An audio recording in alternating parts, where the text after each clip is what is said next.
사무엘이 모든 백성에게 이르되 너희는 여호와께서 택하신 자를 보느냐 모든 백성 중에 짝할 리가 없느니라 하니 모든 백성이 왕의 만세를 외쳐 부르니라. 아멘. 네, 그렇습니다. 이번 주부터는 바로 이 사울 첫 번째 시간으로서 이스라엘 첫 번째 왕 사울이 바로 중심 인물이자 메시지가 된다는 것이죠. 자, 우리는 지난 3주 동안 누구에 대해서 알아가는 시간을 가졌습니까? 맞아요. 사무엘에 대해서 우리는 알아가는 시간을 가졌고, 특히 지난주 세 번째 시간은 어떤 분이 그 말씀을 하시더라고요. 오늘이 사울도 주인공인 것 같더라.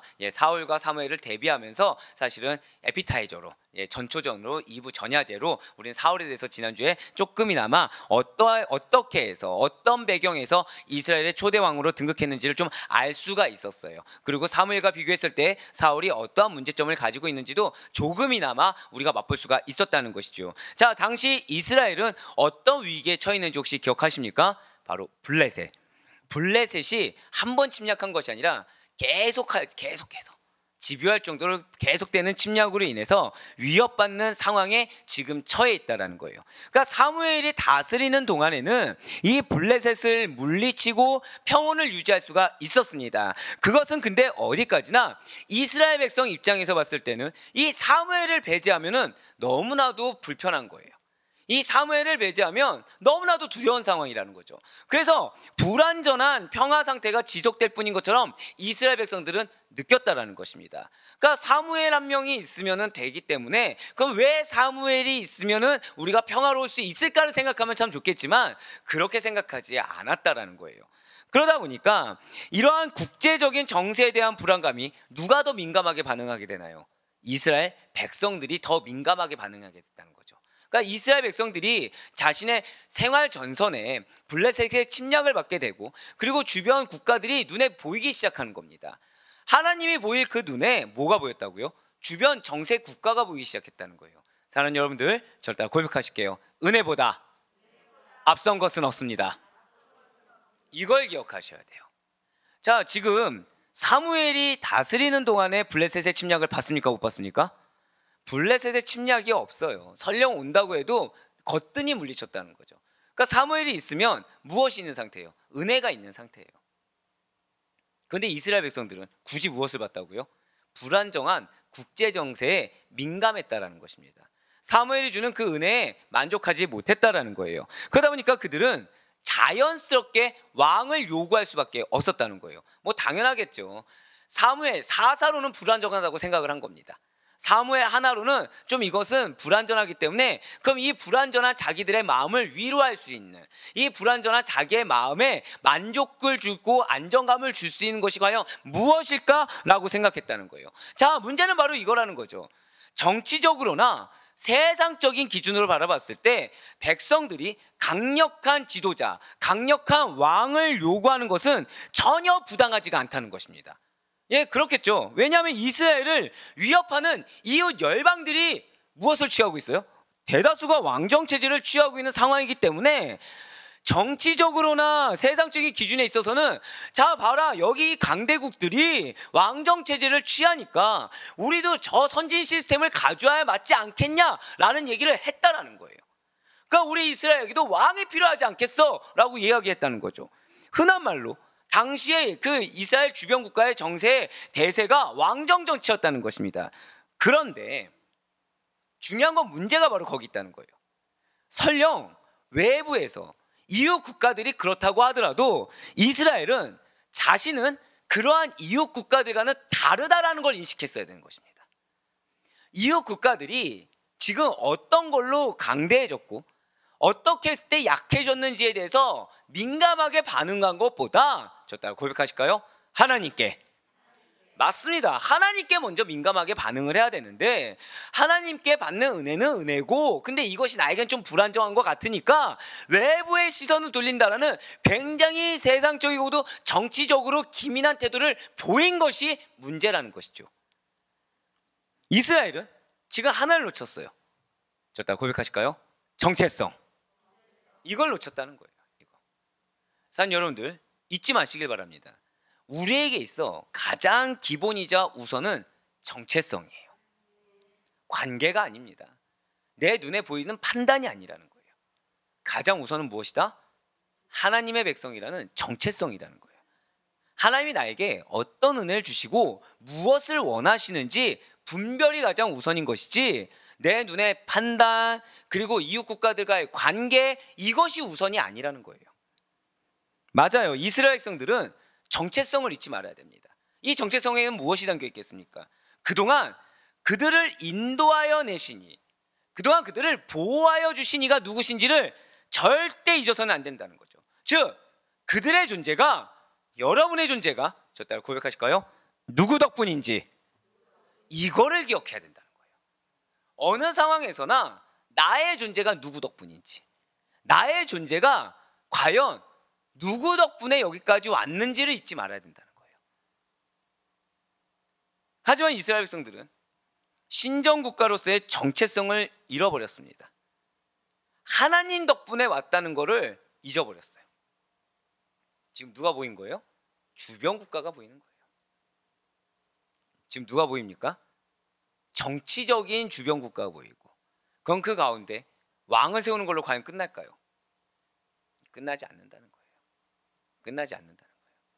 사실 여러분들, 인물 설교를 하면서 사실 2달 전부터 하나님이 주신 메시지가 있어요. 여러분들 지겹게 들은 말씀인데 절대 한번 고백하실까요? 정답이 아닙니다. 바로 그거예요. 내가 정체성을 놓치고 있으면 내가 정답이라 생각한 것이 정답이 아닙니다.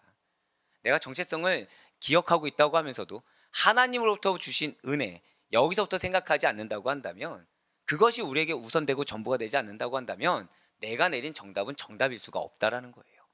지금 이스라엘 백성들이 말씀드렸죠. 정치적으로 문제가 있습니까? 전혀 그들의 요구는 문제가 없습니다. 세상적으로는요, 전혀 문제가 없죠. 이것만큼 바른 답이 어디 있겠습니까? 자, 간단하죠. 강대국들은 다 왕을 세웠다. 우리는 약속으로 침략받는데 우리는 왕이 없다. 그러니 우리가 여기서 강대국으로 발돋움하면 왕이 있어야 된다. 이 공식 맞아요, 틀려요?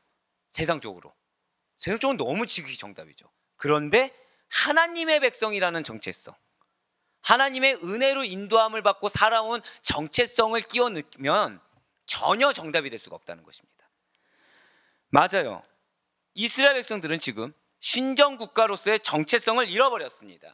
눈에 보이는 위협 대상이 이웃 열방의 정치 형태가 너무나도 잘 보였어요. 그래서 그들의 왕정체제를 요구했던 것입니다. 그래서 이스라엘은 당시까지만 해도 12지파로 나뉘어서 여러 지파들의 연합체제를 이어가고 있어요. 하지만 결국에는 사울이 왕으로 추대되면서 이스라엘의 초기 왕정 시대가 시작되게 되겠다는 거죠. 근데 자, 그럼 주변 열방의 왕정 국가들은 절대군주일까요? 이름만 왕정일까요? 절대군주입니다. 왕의 명령 한마디면 다 끝나요. 자, 그런데 지금 사울이 초대왕으로 추대되었습니다. 그럼 이스라엘은 즉시로 사울이 절대적인 왕권을 가지고 통치했겠습니까? 아니라는 거예요. 아니라는 겁니다. 아직까지도 이스라엘을 이끄는 것은 자신들이 왕으로 세운다고 하면, 말은 세운다고 하면서 틀은 그렇게 세워놓고 지파 연합의 정서와 힘이 이스라엘 사회를 다스리고 이끌었다는 거예요. 여전히 그들에게 익숙한 12지파의 연합, 12지파의 힘, 이것이 이끌고 있었다는 거죠. 결국 무엇이 이끌고 있었던 거예요? 자신들의 관계는 또 포기하지 않는 겁니다. 자신들이 누려온 기득권 포기 안 하는 거예요. 왜요? 그게 익숙하거든요. 왜요? 그게 지금 내 직성에 풀리거든요. 왕은 세웠지만 내려놓기 쉽겠습니까? 내려놓기 싫은 거예요. 왕은 세웠지만 익숙한 이 정치 시스템의 형태를 바꾸고 싶겠습니까? 전혀 바꾸고 싶지 않은 거예요. 왕은 그저 군사적 임무 정도로 제한 두었습니다. 전쟁 선포는 아이러니하게 예언자에게 권한이 주어졌어요. 통치 행위 역시도 오직 하나님의 법에 근거했다는 것이죠. 쉽게 말씀드리면 왕정 체제로 했다고 하면서 종교 지도자에 의해 사회가 통제되게 됐다는 것입니다. 그러니까 예수님 살아생전에 누가 기득권을 가졌다고요? 제사장, 대제사장, 성전을 관리하는 자, 자, 종교와 관련된 자들이 정치, 경제, 문화 모든 걸 다 기득권을 유지했다고 말씀드렸죠. 예, 이때부터 그때까지 쭉 이어온 거예요. 그냥 계속. 다윗이 있었을 때라도 배제할 수 없었던 것이 대제사장의 권위였습니다. 예, 당연히 왕권은 제한될 수밖에 없었다는 거죠. 말로는 이웃 열방이 왕정체제니 우리도 그걸 따라서 더 이상 침략받지 말자라고 했지만 그 속내의 탐심은 그대로 유지하고 싶었다는 거예요. 좋은 시스템을 가져온다고 해놓고서 시스템대로 따라가고자 하는 것이 아니라 결국 하나님 따르기 싫은 겁니다. 내가 가지는 기득권은 그대로 누리고 싶은 거예요. 그렇기 때문에 사울은 왕조의 온전한 창건자가 되지 못했어요. 사울은 과도기적인 왕으로서 끝을 맺게 됐다는 거죠. 그러니까 우리가 생각했을 때 사울은 어떤 인물이었죠? 초대 왕인데 왕답지 못한 자, 권력을 탐하는 자. 맞습니까? 아니라는 거예요. 탐할 수밖에 없겠죠. 힘이 없으니까. 왕권을 집착할 수밖에 없겠죠. 껍데기만 왕이니까. 이러한 사울의 이름의 뜻은 구하여 얻은 자라는 의미입니다. 이것은 이스라엘 백성들의 왕을 구하는 요구에 부응해서 하나님께서 그들이 구하는 것을 주셨다는 뜻으로 볼 수가 있다는 거예요. 그리고 사울은 베냐민 지파요 기스의 아들입니다. 바로 사무엘상 9장 1절의 말씀입니다. 베냐민 지파에 기스라 이름하는 유력한 사람이 있으니 그는 아비엘의 아들이요 스롤의 손자요 베고라스의 증손이요 아비아의 현손이며 베냐민 사람이더라. 아멘. 여러분들 잘 아시는 것처럼 사실 이 당시에 베냐민 지파는 아픔이 있는 지파예요. 왜입니까? 사사시대 말기에 레위인의 그 첩 살인 사건으로 인해서 징계를 받게 됩니다. 그래서 이스라엘 온 지파에 공격을 받게 돼요. 그러다 보니까 다수의 남자들이 죽임을 당하게 되는 거죠. 몇 명만 살아남냐? 600명만 살아남았던 아픈 과거가 있는 지파가 바로 베냐민 지파였다는 것입니다. 당시에 베냐민 지파는 그래서 거의 전멸되다시피 해서 12지파 중에 가장 약한 지파로 전락하게 됐어요. 이 전까지만 해도 유다 지파, 강력했던 유다 지파 바로 옆 땅을 차지할 정도로 그래도 손에 꼽힐 정도의 강력한 지파였다가 이 사건으로 인해서 가장 약한 지파로 전락하게 됐다는 거죠. 그런데 바로 여기에 놀랄 만한 하나님의 섭리의 결과가 있다는 것입니다. 이스라엘 초대왕을 지금 하나님이 누구에게서 발탁했죠? 이렇게 미약한 지파에서 발탁한 것이 하나님의 섭리가 작용한 결과라는 거예요. 연약한 자들을 들어 사용하시는 하나님의 은혜의 원리가 작용했다. 이 사실을 잊지 않을 수 있는 여러분과 제가 되길 간절히 소망합니다. 예, 오늘날에 마찬가지라는 거예요. 진실로 하나님께서는 당신의 뜻에 합당하게 사람을 택하시사 세우십니다. 그런데 그 사람이 다른 사람이 보기에는 무언가 약하고 무언가 부족해 보일 수가 있다는 거예요. 그런 사람이 세상적인 기준에서 봤을 때 또는 믿는다고 하지만 믿음의 눈이라고 하지만 여전히 그 기준이 무언가 틀어진 사람의 눈으로 봤을 때는 부족해 보일 수가 있다는 것이죠. 하지만 하나님께서는 그런 세상의 인식과 그러한 사람들의 인식과는 전혀 별개로 당신이 사용하시고자 하는 그러한 자들을 택하시사 일신의 어떠한 능력이나 배경에는 상관없이 당신의 중요한 일꾼으로 친히 택하서 세워주신다는 것입니다. 그러니 내가 중요한 자리에 있다고 우쭐댈 필요가 없어요. 내가 상대적으로 사람이 좀 알아주지 않는 것 같다, 덜 중요한 것 같다라고 해서 비참해할 필요가 없다라는 것이죠. 우리에게 중요한 것은 무엇이겠습니까? 절대 고백하실게요. 나를 하나님이 세우셨습니다. 이게 중요하다는 거예요. 이게 중요하지 않잖아요. 그러면 부수적인 것에 집중하게 됩니다. 이게 중요하지 않으면 자, 하나님이 세우셨어요. 그럼 나 뭐 하면 되죠? 열심히 다 하면 돼요. 자, 하나님이 세우셨어요. 나 뭐 하면 됩니까? 저따 고백하실까요? 아멘. 이게 단데 내 능력이 보입니다. 내 처지가 보입니다. 주변 사람이 또 보여요. 마치 누구처럼요? 이스라엘 백성들처럼. 지금 이스라엘 백성들을 누가 인도하십니까? 이스라엘 백성들을 누가 세우셨어요? 하나님이 세우셨죠. 그럼 이스라엘 백성들에게 지금 필요한 것은 무엇입니까? 예, 아멘이 필요해요. 축복이 있을지어다. 아멘이 필요해요. 결국 뭐가 필요한 거죠? 믿음만 있으면 돼요. 주변하고 내하고 관계가 무슨 관계인지, 내가 어떤 스탠스를 취해야 내가 안정적인지, 이건 중요하지 않다는 거예요. 하나님이 여기에 세우셨으면 여기서 아멘. 축복이 있을지어다.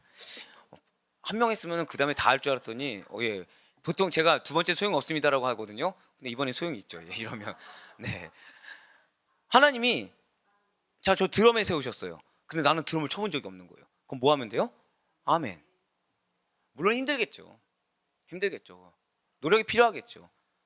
근데 중요한 것은 서툴더라도 누가 영광 받습니까?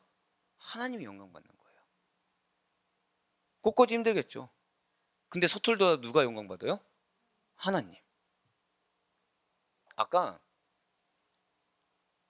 분명히 제가 들었거든요. 기타를 논 지 오래됐다고. 근데 연습할 때 이제 우리 찬양 하나 하는데 기타를 제가 딱 하는데 전율이 돋는 거예요. 자, 미리 절 용서하소서. 제가 미리 말씀드렸잖아요. 미리 절 용서하소서. 잘해서 전율 받았겠습니까? 영성 때문에 전율 받았겠습니까? 웃으면 진짜 그쵸. 이 현명한 대답. 영성과 실력. 예, 이런 현명한 대답이 아내 입에서 나올 줄 알았는데 아내는 빵 터지고 오히려 다른 분이 영성과 실력.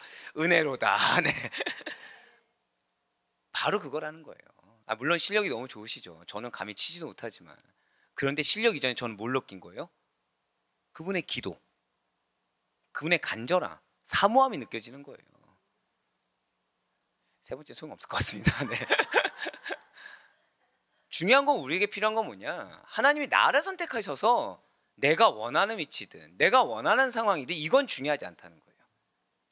전쟁을 하라고 하면 전쟁이 나에게 가장 축복의 대상이고, 피하라고 하면 피하는 것이 가장 축복의 대상이고, 이곳에 그냥 가만히 서 있으라고 하면 서 있는 게 축복의 대상이고, 나는 가만히 서 있고 싶은데 앞에서 뛰어다니라고 하면 뛰어다니는 게 축복의 통로가 된다라는 거예요.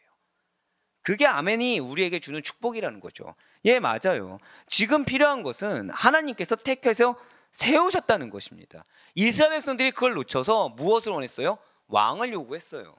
근데 중요한 것은 진짜 왕을 요구했습니까? 아니에요. 그냥 마음의 직성이 풀리길 원한 겁니다. 사랑하는 여러분들, 하나님이 세우신 것에 만족하지 못하고 그것이 전부가 되지 않으면 여러분들 마음 가운데는 100% 탐심이 일어나게 됩니다. 근데 그 탐심의 근간이 무엇인지 아십니까? 불안감이라는 거예요. 트라우마라는 거예요. 어떤 감정적인 요소라는 거죠. 그거를 메꾸기 위한 탐심이 생긴다는 것입니다. 결국 내 안에 있는 결여된 부분을 신앙으로, 은혜로 채우고 있었던 하나님을 무시하고, 하나님이 그걸 아시셨다, 그 부분을 극복할 수 있게, 그 부분을 메꿀 수 있게 세워주시는 건데, 거기서 내 의견 내다가 그 자리를 탐심으로 대체해버린다는 거예요. 예, 맞아요. 하나님은 당신의 뜻에 합당하게 세우시는 것입니다. 예, 그러니 내게 중요한 것은 무엇이라고요? 하나님께서 세우셨다는 사실, 즉 하나님의 주권과 하나님의 놀랍고도 완벽한, 졌다고 고백하실까요? 지혜. 이게 가장 뛰어나고 중요하다는 사실을 잊지 않을 수 있는 여러분과 제가 되길 간절히 소망합니다. 제가 지금 하나님의 주권이라고만 얘기하지 않았습니다. 여러분과 저를 세우시는데 여기에는 뭐가 담겨 있다고요? 하나님의 지혜가 담겨 있다는 거예요.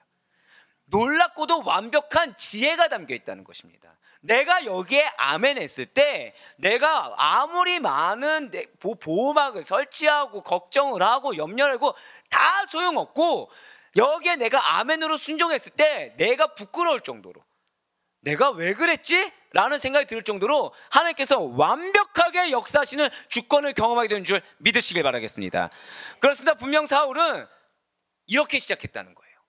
사울의 시작이 무엇입니까? 약한 자를 들어쓰시는 하나님의 위대한 약속과 시작했다는 것이죠. 이것이 누구의 약속입니까? 여러분과 저의 약속이라는 거예요. 저 따라 고백하실게요. 우리의 시작은 하나님의 약속입니다. 믿으십니까? 근데 이 약속이 무엇이라고요? 약한 자를 들어쓰시는, 자격 없는 자를 들어쓰시는, 그거부터 시작한다는 거예요. 제가 아까 잠깐 말씀드렸잖아요. 지난주 내내 여러분들을 위한 기도하다가 너무 괴로웠다고 말씀드렸죠. 여러분들 아픔을 같이 공감하게 하신 겁니다. 근데 그러다 보니까 말씀드렸죠. 한 분 한 분마다 마음에 아픔이 없는 분이 없는 거예요. 괴로운 겁니다. 괴로운 거예요. 처음엔 불만도 생겨요. 왜 이걸 내가 경험하게 하셔서, 왜 나로 하여금 이런 기도까지, 차라리 그냥 40일 딱 그만두게 하시지, 뭐 그 공동회 가지고 내가 또 기도한다고 그랬었나, 막 이런 후회까지 들 정도 시험이 드는 거죠. 시험이. 그런데 여기서 시작했어요. 이들에게 하나님이 위대한 약속이 있는 거구나. 난 아픔만 받는데 사실은 아픔이 중요한 게 아니라 뭐가 중요한 거예요? 다 고백하실게요. 나에게 위대한 약속이 있습니다. 아멘? 이게 중요한 거예요. 이게. 생각해 보세요. 이 땅 가운데 아픔 없는 자 있습니까? 두 분은 없으신 걸로. 나머지는 아픔 없는 자가 있는 걸로. 아픔 없는 자는 없어요. 예, 단언컨대 없습니다. 누구나 다 아픔이 있어요. 근데 사람은 뭐에 집중한다고요? 그 아픔에 집중한다는 거예요. 연약한 세상 사람들은 아픔에 집중합니다. 결여된 거에 집중해요. 하지만 믿음 있는 자들, 그리스도인들은, 하나님의 백성은 약속에 포커싱을 둔다는 사실을 놓치지 마시길 바라겠습니다. 예, 맞아요. 분명 그의 시작은 연약한 가운데 하나님의 위대한 약속과 시작했습니다. 시작이 은혜예요. 시작이 감사입니다. 놀라울 만한 기적이라는 거예요. 하지만 그의 생애를 생각해 보세요. 자만심이 있습니다. 불순종이 있어요. 시기와 질투에 점철되어 버렸어요. 어떻게 시작했는지 놓쳐버렸어요. 결국 불명예와 수치로 마감해 버렸음을 우리는 너무나도 잘 알고 있다는 거죠. 시작에 은혜가 없어서 문제가 아니었다는 것입니다. 그것을 잊어버렸어요. 아니, 기억한다고 하면서 다른 것을 더 중요하게 여겼더니 끝이 달라져 버렸다는 거죠. 사실 사울이 그가 미약한 자라고 겸손한 척 고백했지만 그렇게 연약한 것만 한 것은 또 아니라는 것입니다.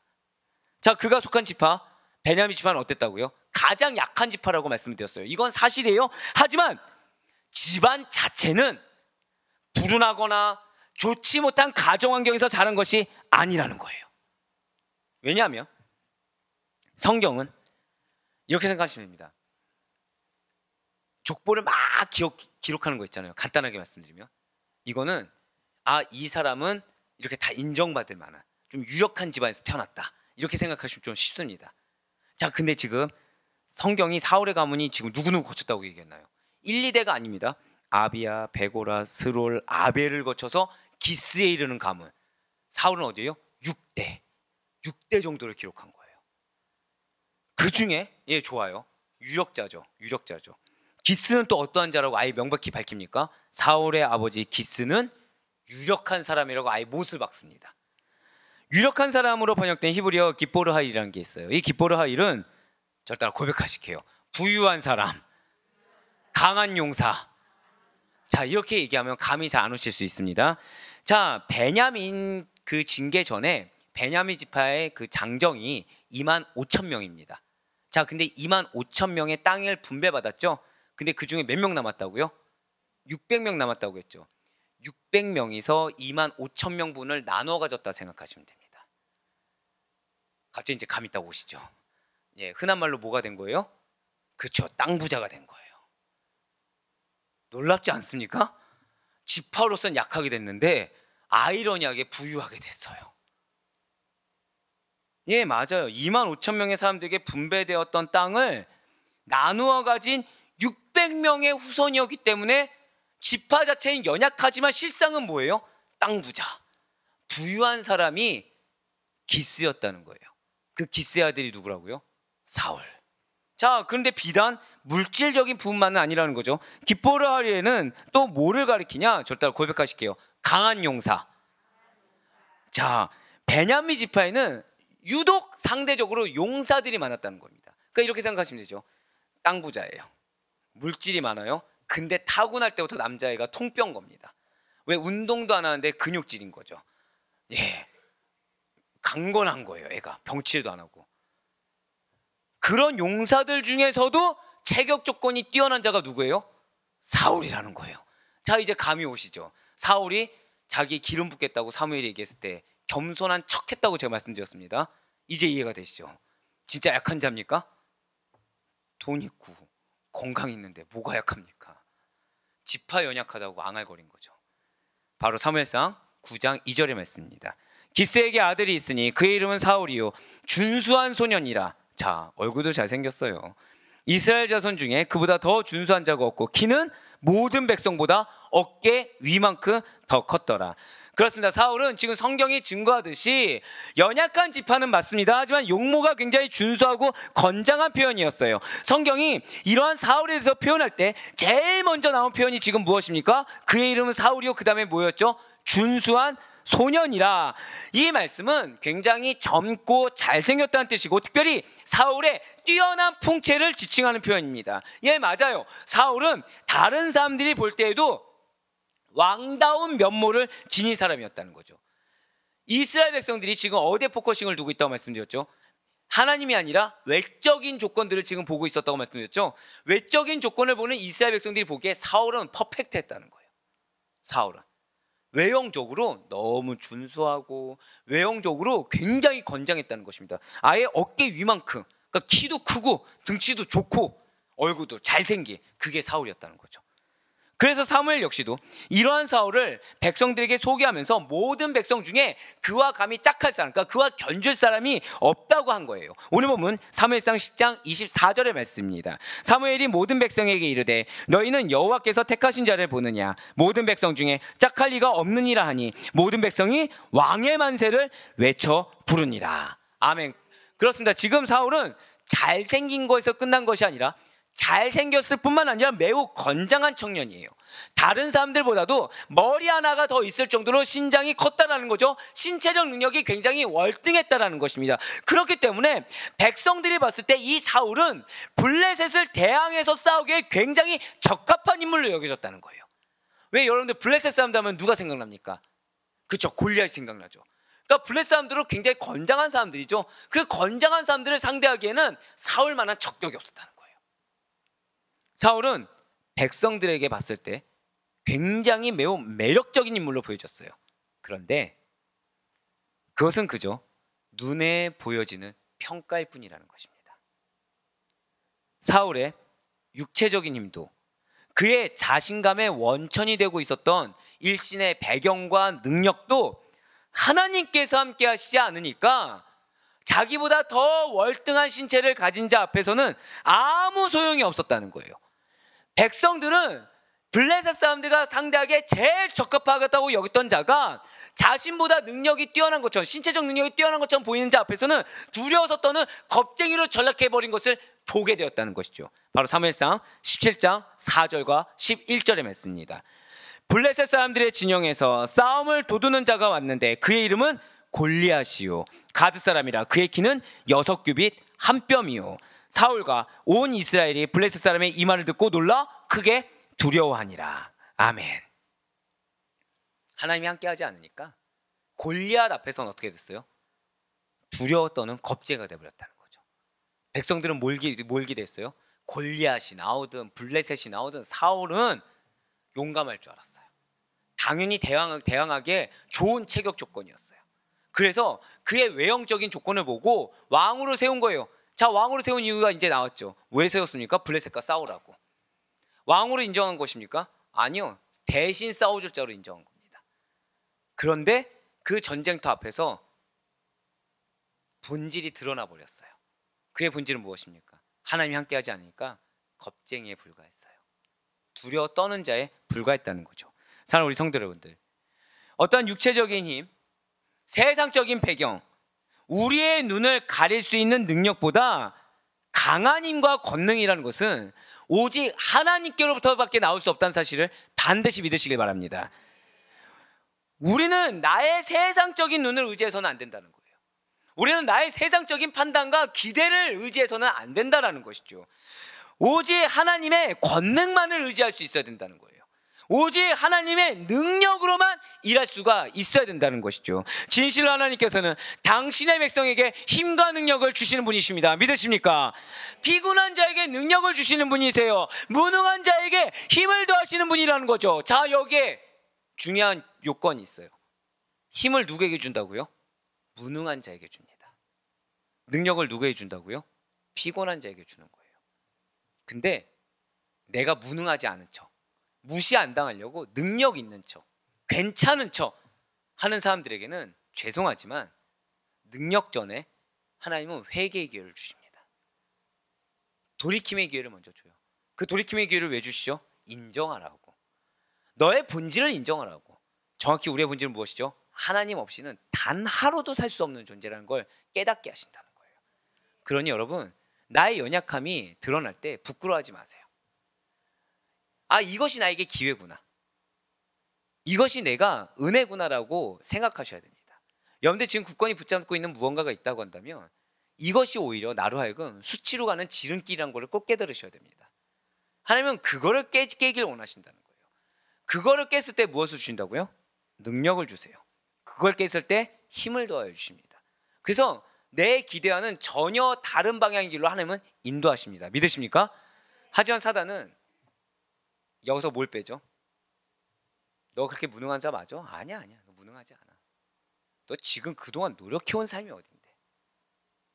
너 지금 그거 붙잡은 거 내려놓으면 진짜 큰일 날 거야. 너 그거 내려놓으면 안 돼. 야, 하나님인데 거기에 역사해야지. 왜 이거를 굳이 내려놓으라고 해? 그렇게 유혹한다는 거예요. 자기 부인은요, 내가 무엇을 원하는지, 자기 부인은요, 내 존재가 정확히 어떤 존재인지 파악하는 데서부터 시작합니다. 그래서 그걸 버려야 돼요. 그걸 인정해야 돼요. 그걸 인정하고 버리는 자에게 능력과 힘을 더하시는 것입니다. 그러므로 하나님의 백성이라는 정체성을 가진 우리들은 오직 여호와만을 앙망함으로 새 힘을 얻어서 곤비치 않고 피곤치 않게 절대 고백하실까요? 하나님을 위하여, 그의 나라와 의를 위하여. 맞아요. 하나님을 위하여, 그의 나라와 의를 위하여 헌신한 자들이 되어야만 한다는 것입니다. 그래서 이사야가 우리에게 이렇게 이야기하고 있다는 거예요. 이사야 40장 29절에서 31절의 말씀입니다. 피곤한 자에게는 능력을 주시며 무능한 자에게는 힘을 더하시나니. 믿으십니까? 소년이라도 피곤하며 곤비하며 장정이라도 넘어지며 쓰러지되 오직 여호와를 앙망하는 자는 새 힘을 얻으리니 독수리가 날개 치며 올라간 것 같을 것이요 다른 박질하여도 곤비하지 아니하겠고 걸어가도 피곤하지 아니하리로다. 많은 교회가 31절 말씀만 두고 하나님이 새 힘을 주십니다, 하나님이 피곤치 않게 하십니다, 곤비하지 않게 하십니다, 믿으십니까? 이래요. 근데 그 전제가 지금 무엇이죠? 위에 피곤한 거 인정해야 돼요. 내가 무능한 거 인정해야 돼요. 내가 아무리 소년 같더라도 내 힘 붙잡고 내가 하나에 의지하지 않으면 얼마든지 피곤해질 수 있고, 내가 아무리 장정같이 힘이 있다고 여긴다고 하더라도 하나님 없으면, 하나님 의지하지 않으면 넘어질 수밖에 없는 존재라는 걸 인정해야 됩니다. 그거를 인정하고 인정하는 자가 결국에는 온전한 하나님을 앙망하는 자가 된다는 거죠. 그거 인정하지 않고 나는 하나님을 의지합니다, 하나님 앙망합니다 해봤자 외식하는 자라는 거예요. 내 영역을 이만큼 남겨놓고 나는 하나님 의지합니다, 하나님 왕 세워도 되겠죠. 이거 정말 하나님 의지하는 겁니까? 아니요, 하나님 나한테 왕 달라고 그냥 하나님께 명령 내린 거예요. 내가 원하는 탐식 딱 숨겨놓고, 그거는 앙망하는 게 아니죠. 거래도 아니죠. 그냥 하나님께 요구하고 명령을 내린 거예요. 그거는. 하지만 하나님 그렇게 말씀하지 않습니다. 우리가 그리스도인으로 살아가는 데 있어서 그 가운데 하나님의 일을, 그분의 사명을 감당하는 데 있어서 하나님의 능력이라는 것은 절대적입니다. 믿으십니까? 그런데 하나님은 능력을 줄 준비를 하셨어요. 아니, 능력을 이미 주셨습니다. 믿으십니까? 그런데 왜 내 삶에 능력이 발휘되지 않을까요? 왜 내 삶은 피곤할까요? 왜 내 삶은 여러 가지 걱정과 염려로 내 뼈가 쇠약해지는 것입니까? 이유는 단 하나예요. 인정하지 않기 때문에. 인정하셔야 돼요. 내가 어떤 존재인지 인정하셔야 됩니다. 그리고 예수 그리스도가 전부가 될 수 있는 여러분과 제가 되길 간절히 소망합니다. 나의 패역함을 감추기 위해서, 나의 완악함을 감추기 위해서, 나의 연약함을 감추기 위해서, 나의 무능함을 감추기 위해서 어떤 감정적인 요소라든지 다른 사람을 타겟팅한다든지 환경을 핑계 삼는 그런 악한 행동은 버려야 된다는 거예요. 형제의 눈에 있는 티를 보지 말고 내 눈에 있는 들보를 봐야 돼요. 그래서 사실 이것이 나의 탐심이라는 걸 인정할 수 있어야 되는 것입니다. 예, 하나님의 힘과 도우심은 그걸 인정하고 회개하는 자에게 임하는 거예요.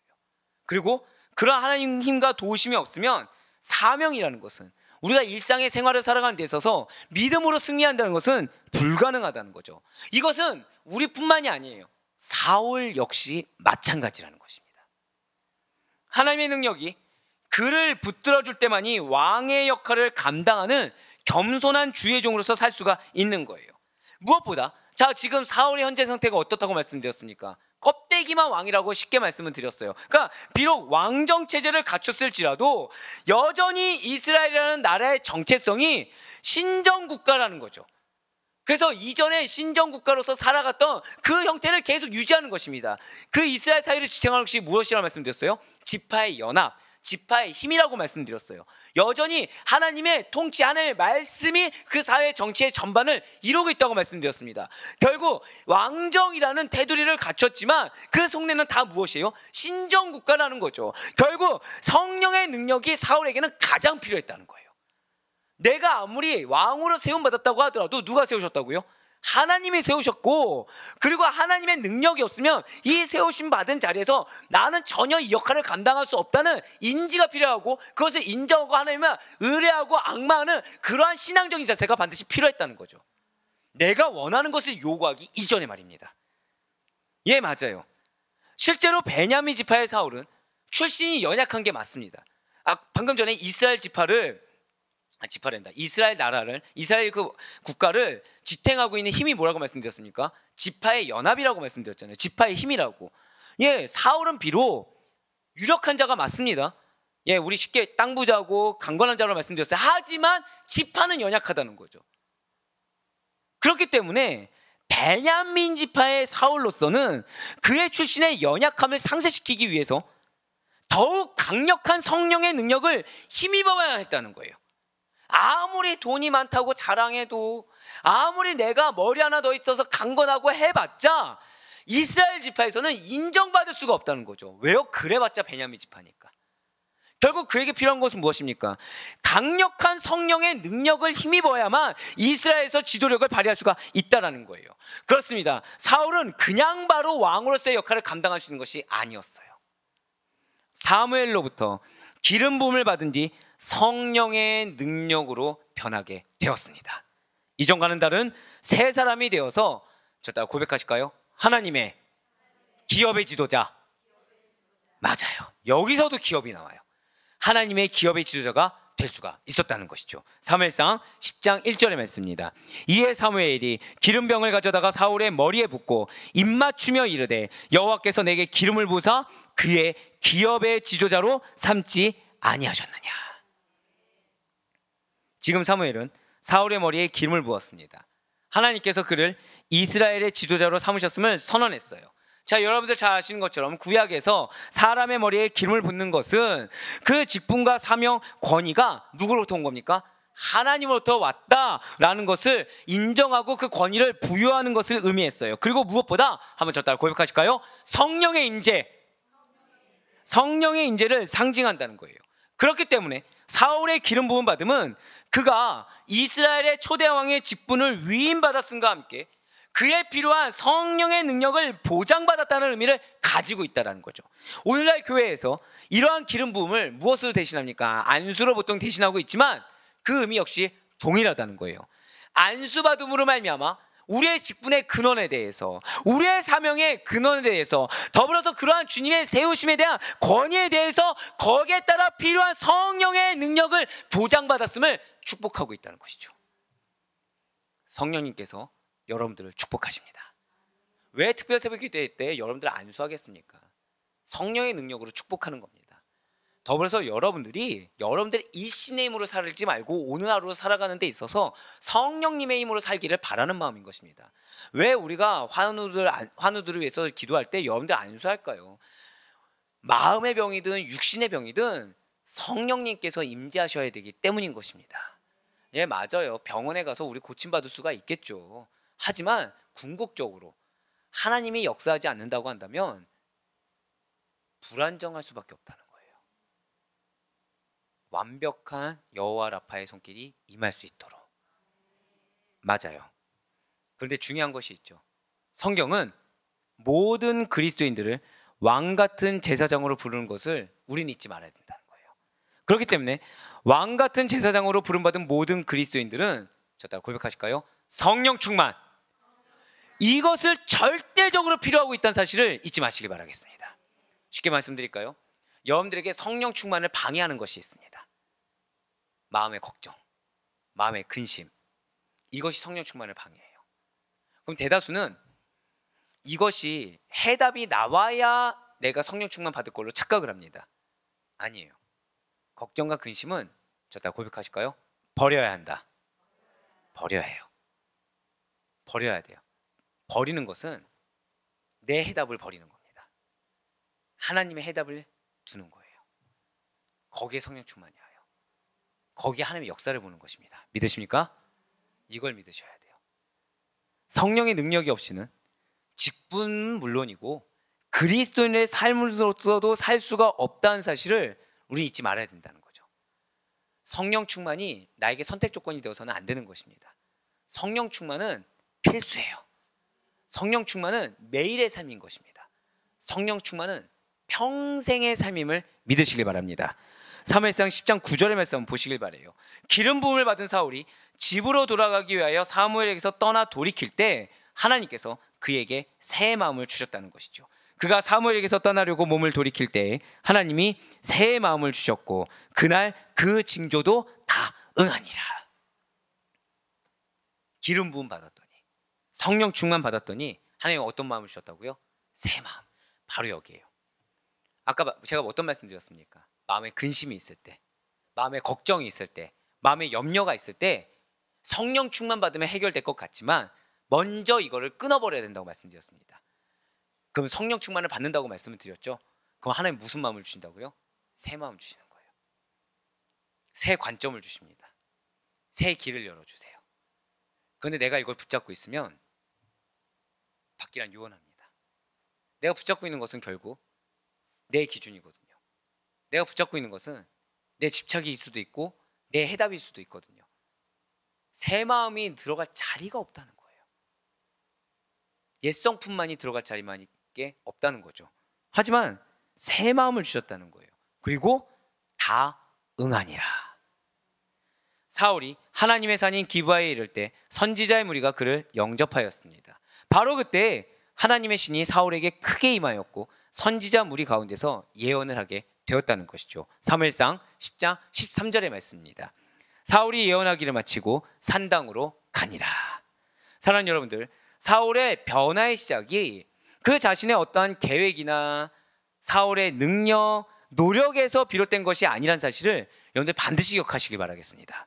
사울은 사무엘로부터 기름 부음을 받고 변하여 새 사람이 되었다는 것을 기억하셔야 된다는 거예요. 무엇입니까? 사울에게 누가 왕의 직무를 맡기셨습니까?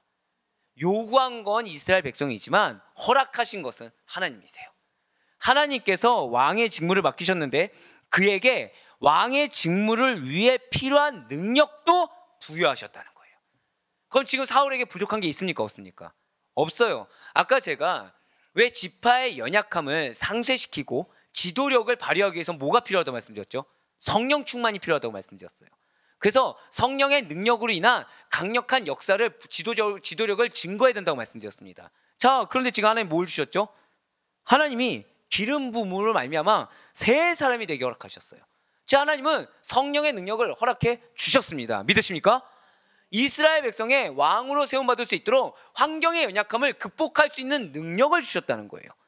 그래서 사울은 왕으로서 필요한 능력과 자질을 가진 것뿐만 아니라 영적으로도 예언의 은사를 받는데 더욱 성장하고 발전하며 진보하는 모습을 보여주게 되었다는 것이죠. 사는 여러분들, 여러분들의 사명이 있습니다. 믿으십니까? 그건 여러분들의 기업이 있습니다. 믿으십니까? 그 사명을 감당하기 위함, 그 기업을 이루기 위한 능력도 이미 주셨습니다. 믿으십니까? 저 따라 고백하실게요. 나에게 성령 충만을 주셨습니다. 한 번 더 절 따라 고백하실게요. 나에게 새 마음을 주셨습니다. 믿으십니까? 이미 주셨어요. 근데 내 마음이 뭐가 있다고요? 걱정이 있어요. 근심이 있어요. 분노가 있어요. 결국 난 지금 무엇을 무시하는 거죠? 성령님을 무시하고 있어요. 그래서 뭐가 필요하다고 합니까? 능력이 필요하다는 거예요. 뭐가 필요하다고 하죠? 하나의 역사가 필요하다는 거예요. 해답이 필요하다는 거예요. 이미 주셨는데 뭐가 필요합니까? 이미 주셨는데. 우리에게 필요한 거는 자기 부인입니다. 우리에게 필요한 것은 내가 없어지는 거예요. 온전히 하나님이 허락받은 그게 성령의 충만함이 전부가 되게 해야 되는 거예요. 이게 우리에게 필요한 거예요. 사랑하는 자녀가 변화되는 거, 배우자가 변화되는 거, 환경이 변화되는 거, 이게 필요한 게 아니라, 이게 필요하다고 여기면 우리는 뭐랑 똑같죠? 정치적으로나 세상적으로 왕이 필요하다고 얘기한 이스라엘 백성들과 똑같이 되는 것입니다. 우리에게 필요한 것은 자기 부인으로 말미암은 성령 충만입니다. 그래서 인정해야 돼요. 내가 무능함을 인정해야 됩니다. 내가 틀렸다는 것을 인정해야 됩니다. 내가 무엇을 해도 피곤해할 수밖에 없는 존재라는 사실을 인정해야 돼요. 그래야 성령 충만으로 말미암은 힘과 능력을 부여받을 수가, 아니 정확히는 부여받은 것을 그제서야 체감할 수가 있게 된다는 것이죠. 예, 맞습니다. 우리에게 바로 이런 은혜가 필요한 거예요. 성도답게 살며 하나님만을 섬기기 위해서, 사명을 온전히 감당하기 위해서, 그 은혜 충만한 삶을 살기 위해서 이러한 성령의 역사와, 절대 고백하실게요, 마음의 변화, 그것이 절실하게 요청된다는 것이죠. 진실로 성령님께서는 여러분들에게 각양의 은사를, 그분의 능력을 나누어 주십니다. 믿으십니까? 그렇기 때문에 우리는 하나님께서 주시는 은사를 무시하지 말아야 돼요. 범사에 헤아려 좋은 것만을 취해야 된다는 거죠. 그래서 사도 바울이 여러분과 저에게 제발 모호해하지 말라고, 제발 빨리 결단하라고 이렇게 권면하는 것이 아니겠습니까? 우리 다 같이 데살로니가전서 5장 19절로 22절 말씀을 한 목소리로 같이 읽도록 하겠습니다. 데살로니가전서 5장 19절로 22절 말씀입니다. 시작. 성령을 소멸하지 말며 예언을 멸시하지 말고 범사에 헤아려 좋은 것을 취하고 악은 어떤 모양이라도 버리라. 아멘. 혹시 이러한 성령의 능력이 나에게는 별로 상관이 없다고 여기십니까? 혹시 이러한 성령의 충만한 능력에 대해서 신뢰하지 못하십니까? 아니면 이거는 그냥 목사님이니까 하는 얘기고 이 시대는 이러한 성령의 능력의 역사가 없다고 여겨지십니까? 아니면 누군가 특별한 사람만 받는 거지, 내가 나에게 주시겠지, 근데 지금은 아닐 거야 라고 그렇게 판단이 되어지십니까? 그렇게 의심하게 만들고 그렇게 착각하게 만드는 사탄의 음성에 귀를 기울이지 마시길 바라요. 이미 우리는, 저다 고백하실까요? 나는 성령의 능력을 허락받았습니다. 한 번 더요. 이미 나는 성령의 능력을 경험했고 또 증거를 얻게 될 것입니다. 할렐루야! 오늘 다른 거 기억 못해도 좋고요, 이거 기억하세요. 이미 축복이 있었죠. 이미 여러분들에게 성령의 능력을 허락해 주셨습니다. 이미 여러분들에게 성령의 능력을 경험하게 하셨습니다. 그리고 여러분들 말미암아 또 증거를 얻게 될 것을 약속해 주고 계세요. 왜 나를 못 내려놓습니까? 내 생각에 대한 집착을 버려야 돼요. 내 감정에 대한 집착을 버려야 돼요. 우리는 자기애가 너무 뛰어난 사람들입니다. 나를 너무 사랑하는 거죠. 그래서 내 생각을 버리려고 하지 않아요. 내 계획을 버리려고 하지 않아요. 내 고집을 버리려고 하지 않아요. 중요한 거는 은혜는 사모해요. 자, 이스라엘 백성들 지금 봐보세요. 이스라엘 백성들. 자, 하나님의 은혜 사모합니까? 안 합니까? 해요. 그래서 그들이 지금 내부적인 운영은 뭘 취했다고요? 여전히 신정국가 체제를 취하고 있습니다. 그런데 여기에 더해서 외부의 복이 좋아 보이는 거, 강력해 보이는 거를 취해버렸어요. 흔한 말로 뭐죠? 양다리를 걸쳐버렸어요. 능력 임합니까? 안 합니까? 안 해요. 안 해요. 할 수가 없죠. 여전히 사울을 왕으로 세웠는데 블레셋이 침공을 하는 거예요. 여전히 안정적이지 않아요. 안정적이고 싶어서 선택한 것이 더 불안정하게 만들고 있어요. 왜라고요? 한 번 더 쳤다가 고백하실까요? 자기 부인하지 않았기 때문에. 맞아요. 왕을 요구하는 것이 탐심이라는 걸 알았어야 돼요. 여전히 좋은 관계를 맺고 싶어하는 것이, 이 주변 국가와 좋은 관계를 맺고 싶어하는 것이 탐심임을 알았어야 됐어요. 인정하지 않았어요. 그래서 직성 풀리는 대로 했어요. 여전히 불안정한 결과예요.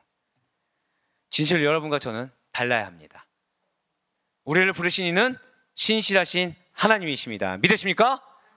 그렇기 때문에 그것을 해결하실 분도 하나님이시고 능력을 부여하신 것도 사명을 온전히 이루시는 것도 모두 다 하나님으로 인하여 가능한 것입니다. 정말로 하나님의 능력을 덧입기를 원하십니까? 우리에게 필요한 건 아멘이에요. 저 다 고백하실게요. 주신 말씀대로 순종하겠습니다. 아멘? 다른 게 필요하지 않아요.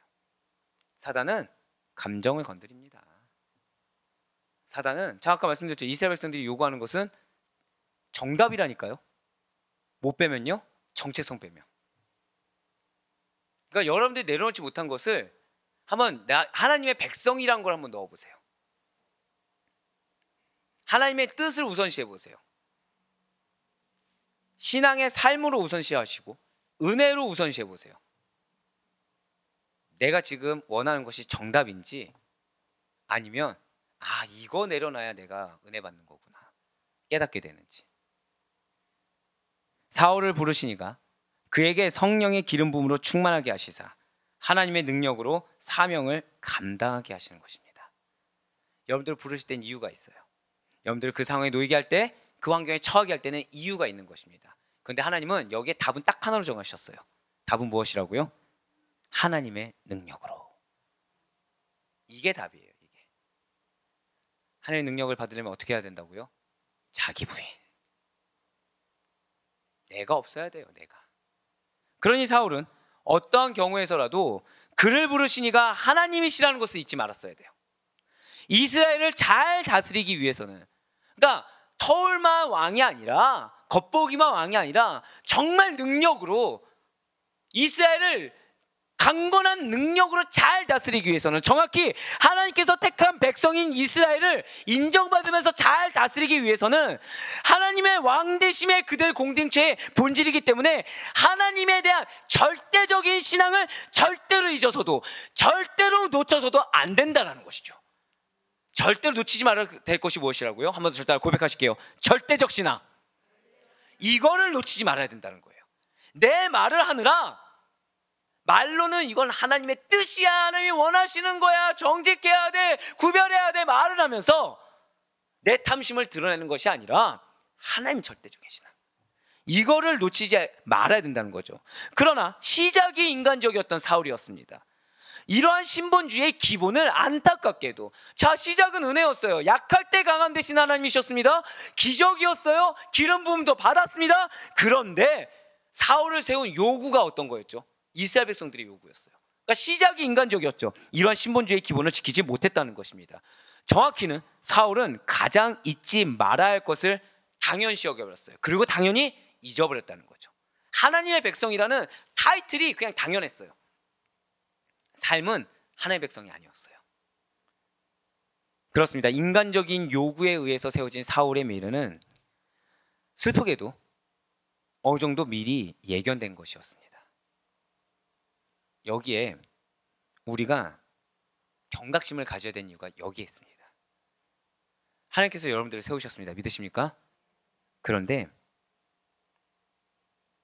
인간적인 요구 때문에 사울 왕의 미래가 결정된 것 같은 안타까움이 우리에게 없기 위해서는 철저할 정도로 이 성화의 과정에 인간적인 요구를 빼야 된다는 거예요. 나를 향한 하나님의 뜻이 무엇인지 분별이 안 되시는 분 혹시 계십니까? 정확히 나를 향한 하나님의 뜻이 무엇인지 모르시는 분 계십니까? 내 마음 가운데 인간적인 요구가 무엇인지를 되새겨보세요. 그걸 빼셔야 돼요. 그거를 빼지 않으면 우리에게 안타까움밖에 존재할 수가 없습니다. 사무엘이 이스라엘 왕으로 사울에 대한 공식적인 선택의 순간에 앞서서 선포하고 있어요. 무엇을 선포하냐? 이스라엘이 하나님에 대한 배반과 배신으로 인간적인 욕심에 의해 왕을 세웠다는 것을 말해주고 있다는 거죠. 사무엘상 10장 19절의 말씀입니다. 너희는 너희를 모든 재난과 고통 중에서 친히 구원하여 내신 너희 하나님을 오늘 버리고 이르기를 우리 위에 왕을 세우라 하는도다.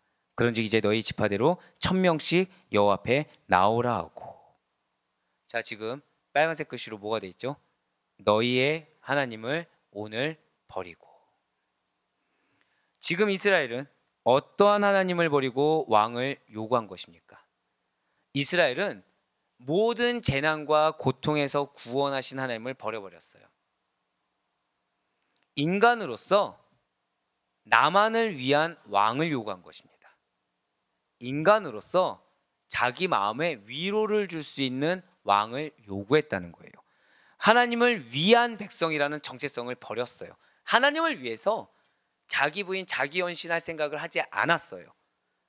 스스로를 위한, 결국 멸망당할 땅의 백성으로서 요구해버렸다는 것이죠. 사실 이스라엘은 그동안 여러 신앙의 선조들을 통해서 하나님의 직접적인 통치를 받아왔습니다. 그리고 여기에는 하나님께 대한 신뢰와 확신만이 그들이 생존해 갈 수 있는 유일한 근거로 남겨져 있다는 거예요. 우리가 생존해 갈 수 있는 유일한 근거가 무엇이라고요? 절대 고백하실게요. 하나님께 대한 절대적 신뢰, 절대적 확신, 이것만이 우리가 생존해 갈 수 있는 유일한 근거가 된다는 것입니다. 그러나 지금에 와서 백성들이 눈에 보이는 왕을 요구한 것은 단순히 제도적인 변화를 요청한 것이 아니라는 거죠. 이방의 나라들처럼 하나님보다 인간의 힘을 더 의지하려는, 그 인간끼리의 관계를 더 유지해 보려는 패역한 마음에서 기인했다는 사실을 선지자 사무엘은 직시하고 있었다는 거예요.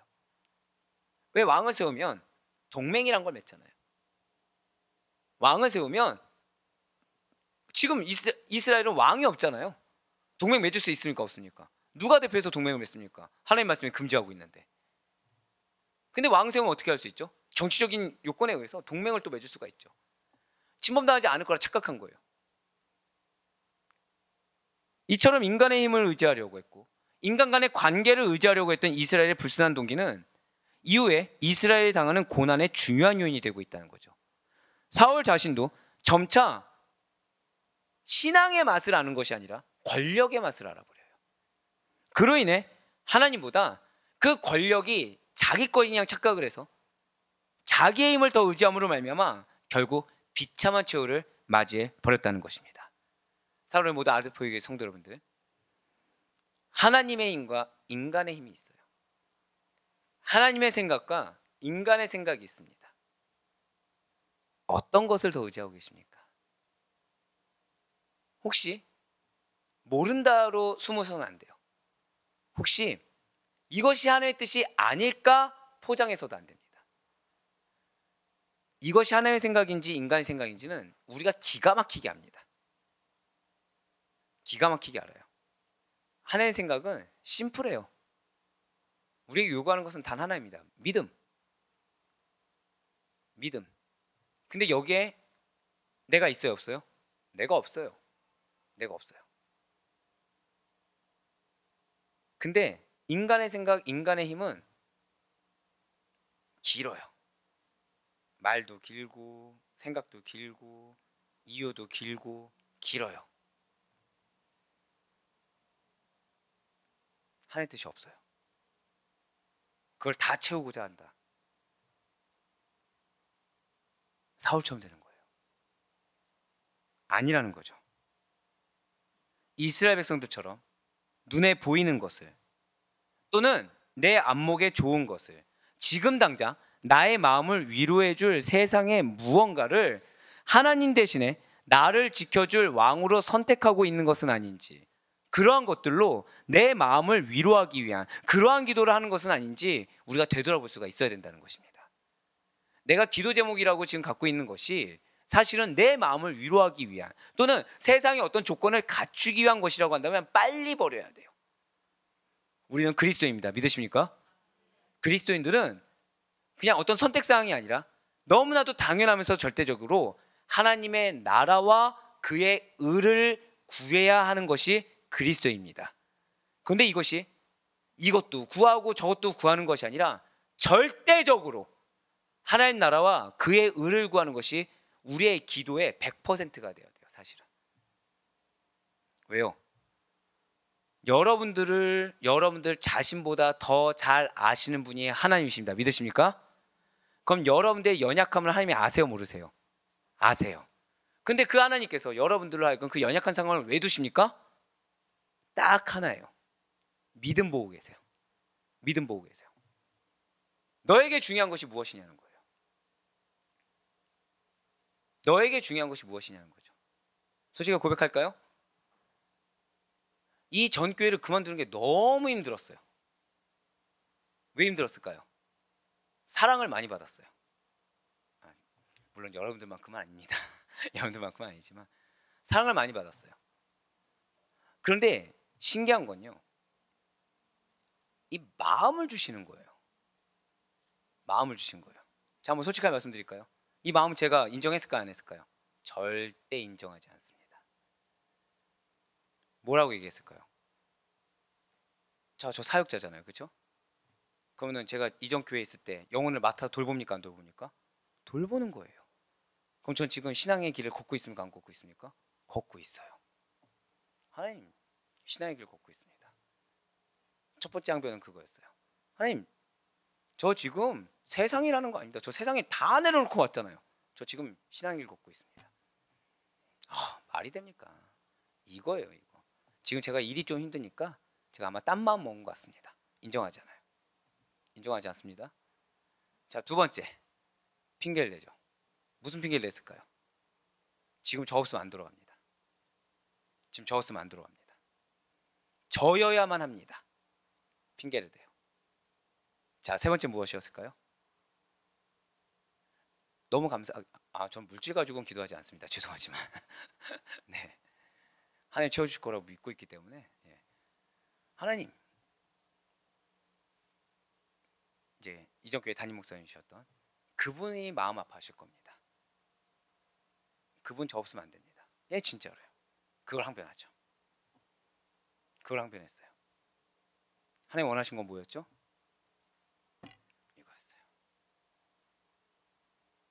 이거였어요. 순종하기까지 쉬웠을까요, 어렸을까요? 굉장히 어렵다는 겁니다. 자, 제가 지금 하나님 앞에 항변한 것 중에 신앙적이지 않은 게 있었습니까? 사역이 아닌 게 있었나요? 근데 하나님은 하나님의 뜻이 아닌 건 인정하지 않으세요. 이게 중요합니다. 대제사장들 생각해 보세요. 자, 그들의 입술에 율법이 아닌 게 있었습니까?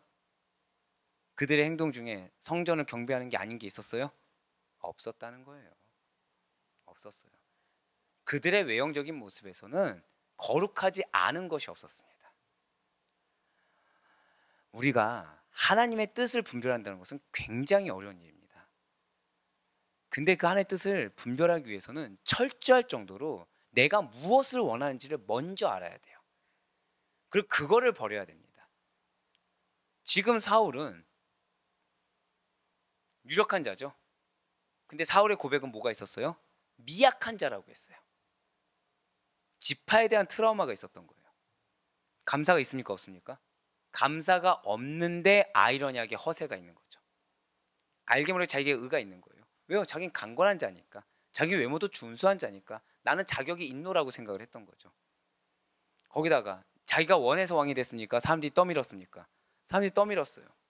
거기다가 새 마음도 경험을 했어요. 하나 놓쳤어요. 하나. 주신 이가 누구신가?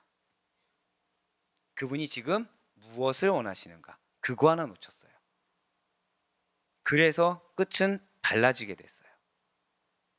맞습니다. 지금 이스라엘 백성들은 또 어떻습니까? 하나님의 택하심이 중요하지 않았어요. 이스라엘 백성들도 항변할 말이 많았다는 거예요. 결국 그들이 원한 게 무엇이었습니까? 자신들의 안목에 충족할 만한, 자신들의 니즈를 채울 만한 외모가 출중한 사울을 그들의 왕으로 세워버렸다는 거예요. 하나님이 무엇을 원하시느냐 중요하지 않았어요. 자신의 마음이 중요했어요. 한번 오늘 보면 사무엘상 10장 24절 말씀 다시 한번 보시길 바래요. 사무엘이 모든 백성에게 이르되 너희는 여호와께서 택하신 자를 보느냐? 모든 백성 중에 짝할 리가 없느니라 하니 모든 백성이 왕의 만세를 외쳐 부르니라. 참 놀라운 건요, 지금 이스라엘 백성들의 요구가 선합니까, 악합니까? 이스라엘 백성들의 요구 선해요, 악해요? 악하죠. 왜? 우리가 사무엘 때 들었잖아요. 이끄신 이가 누구세요? 하나님이세요. 그런데 그 하나님한테 뭘 요구하고 있다고요? 왕을 요구하고 있어요. 근데 그 사무엘 우리에게 들었죠. 사무엘에게 지금 왕 같은 지금 이끄는 지도자가 누구였어요? 사무엘입니다. 근데 그 사무엘에게 지금 뭘 요구했어요? 왕을 요구했어요. 사무엘 순종했습니다. 사무엘 순종했어요. 지도료까지 다. 그러면서 끝까지 책임져 줬어요. 여기에 은혜가 있어요. 하나님께서는 이스라엘 백성들이 왕을 요구한 것이 사실 백성들의 안목의 정욕과 패역함, 불신앙 때문임을 이미 알고 계셨어요. 그렇기 때문에 중심을 보시는 하나님이십니다. 그대의 패역함을 알아요. 근데 하나님은 하나를 놓치지 않으셨어요. 이스라엘 백성들은 하나를 놓쳤지만 하나님은 하나를 놓치지 않았어요. 이스라엘 백성들이 뭘 놓쳤다고요? 누굴 놓쳤습니까? 하나님의 백성이란 걸 놓쳤어요. 선택하시고 주시니까 하나님을 놓쳤습니다. 근데 하나님은 그걸 놓치지 않았어요.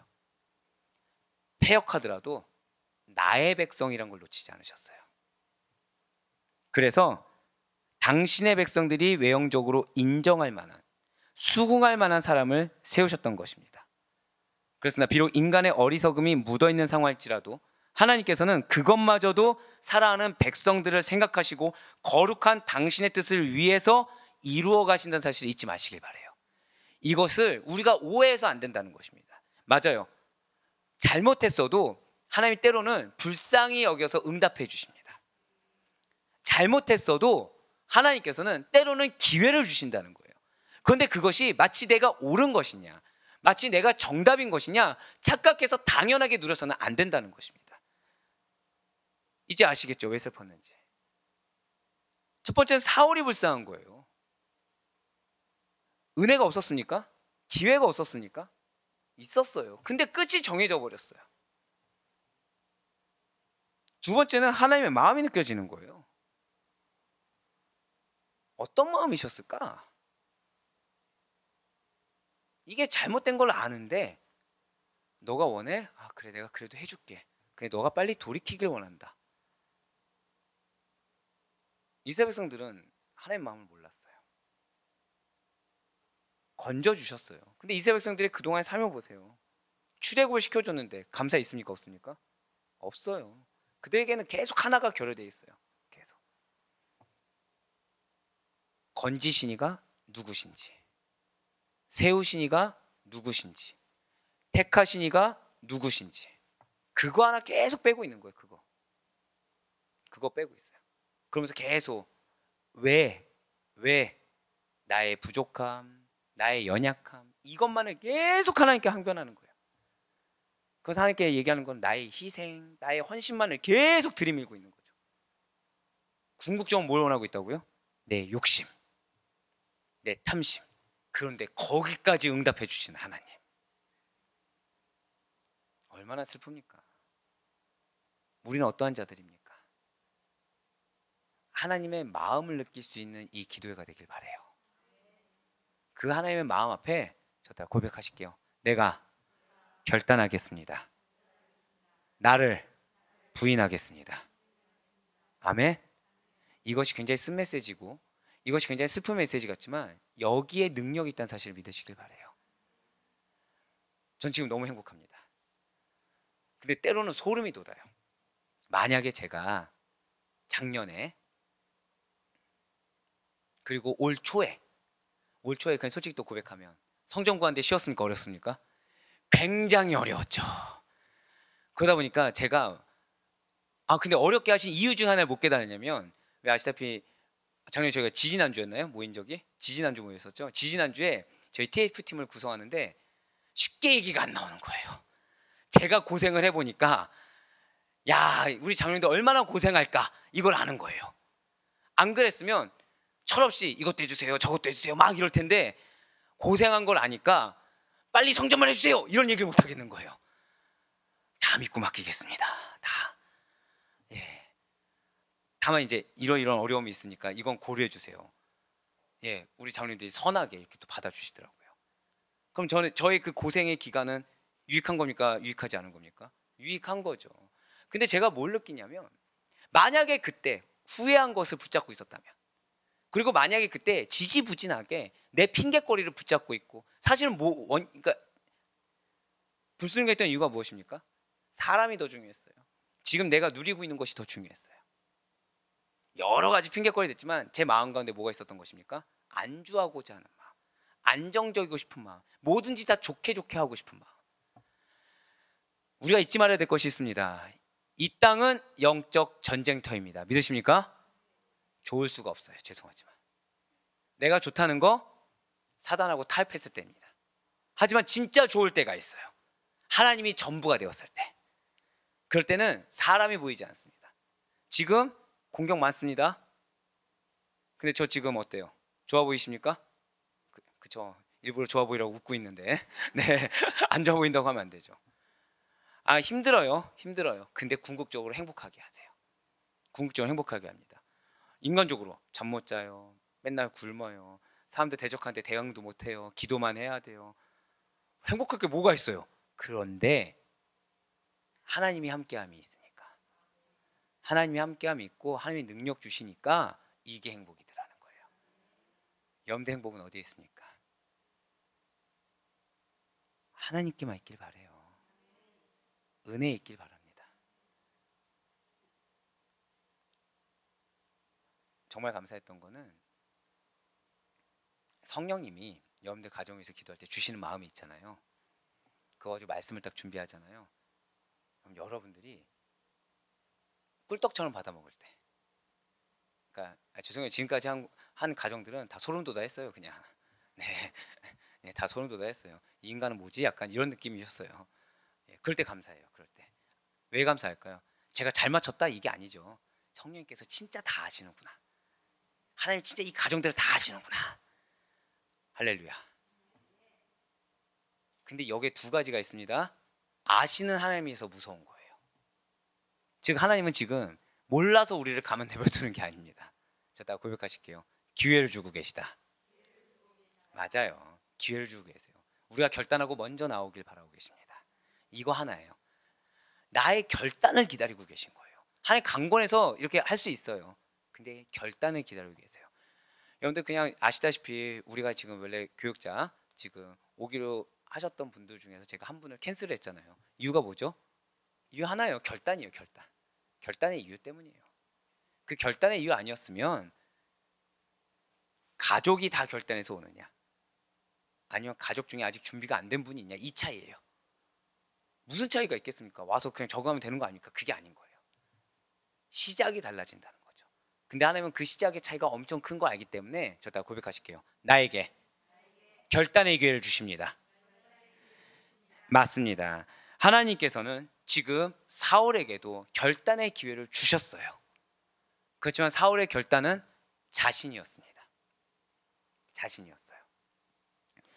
사울의 왕위 등극은 그 근본이 인본주의적이라는 점에서 이미 하나님께 합당하지 않은 것이었습니다. 그리고 그만큼 많은 약점과 많은 폐단을 내재하고 있는 등극이었다는 거예요. 더불어 하나님 입장에서는 그만큼 폐역한 요구가 없었을 거라는 것이죠. 그래서 우리에게 지금 이미 시작 자체가 문제거리를 안고 시작했다고 말씀드렸습니다. 사랑하는 당신의 자녀들이 문제거리를 안고 시작하는 것을 지금 우리에게 원치 않으신다라는 거예요. 저 다 고백하실게요. 나는 대표격입니다. 여러분들 혹시 모세의 피난편 기억하십니까?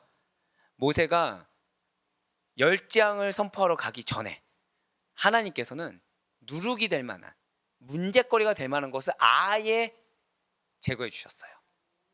왜요? 그게 나중에 공동체에 큰 문제가 될 수 있기 때문에. 지금 우리에게도 마찬가지입니다. 여러분들 각자의 아픔이 있습니다. 여러분들 각자의 기도 제목이 있고 여러분들 각자의 마음의 어려움이 있습니다. 하지만 하나님께서는 그것을 지금 이 순간 지켜보고 계세요. 몰라서가 아니세요. 저 따라 고백하실까요? 나의 결단. 그걸 바라고 계세요. 그걸 바라십니다. 그랬을 때 우리의 시작은 사울의 시작이 아니게 됩니다.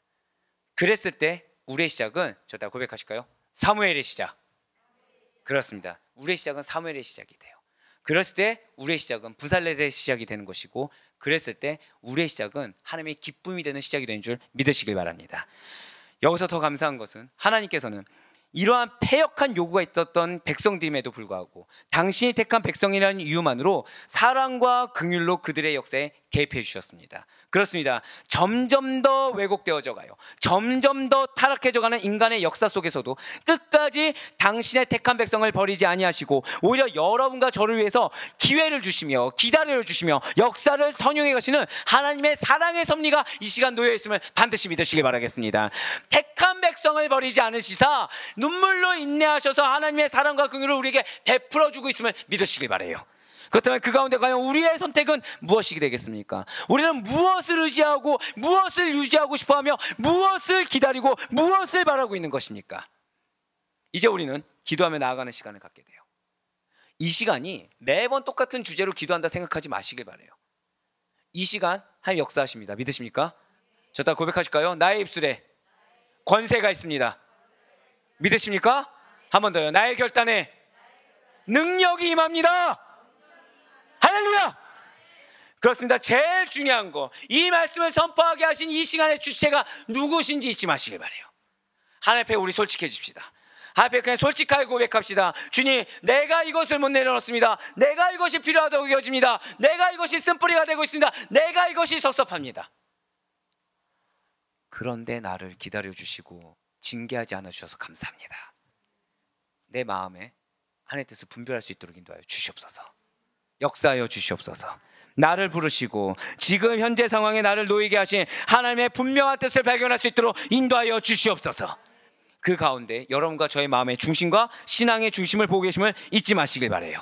그 가운데 하나님께서 여러분들에게 약속하신 것이 있어요. 저는 여기서 우리 하나님은 정말 대단하다고 항상 생각을 해요. 왜냐하면 나라면 내 자녀가 이렇게 패역하면 기회를 줄까? 내 자녀가 패역하면 하다못해 이 패다나도 내가 물려줄까? 라는 생각을 하게 되거든요. 하나님 지금 이 말씀을 같이 선포하길 원하십니다. 저 따라 고백하실게요. 나에게 성령의 능력을 주셨습니다. 믿으십니까? 이걸 믿으셔야 된다는 거예요. 그러니 바라옵가는 우리 이 시간 기도하며 나갈 때 성령의 충만한 임재하신 가운데 기도하며 나갈 수 있는 우리가 되길 간절히 소망합니다. 그래서 하나님의 사랑을 느끼시길 바라요. 하나님의 그 마음을 느끼시길 바랍니다. 그분의 은혜를 경험하시길 바라요. 변화없으신 당신의 신실한 뜻과 계획을 이뤄가시는 주님의 역사를 확신하시길 바랍니다. 여러분들 통해 역사하십니다. 여러분들 통해 응답하십니다. 여러분들 통해 나의 기대와 다른 길로 인도하시는 하나님, 그런데 그곳이 내가 가려던 길이 소돔과 고모라였다고 한다면 하나님께서 말씀하신 그 길이 적과 꿀이 흐르는 가나안을 경험할 수 있는 여러분과 제가 되길 간절히 소망합니다. 그래서 우리의 이 기도의 시간 가운데 오직 주님 안에서 소망을 가지시고 오직 주님 안에서 그 소망을 이루시는 응답의 확신이 있는 그런 축복된 기도의 시간이 될 수 있기를 주님의 이름으로 간절히 축원합니다.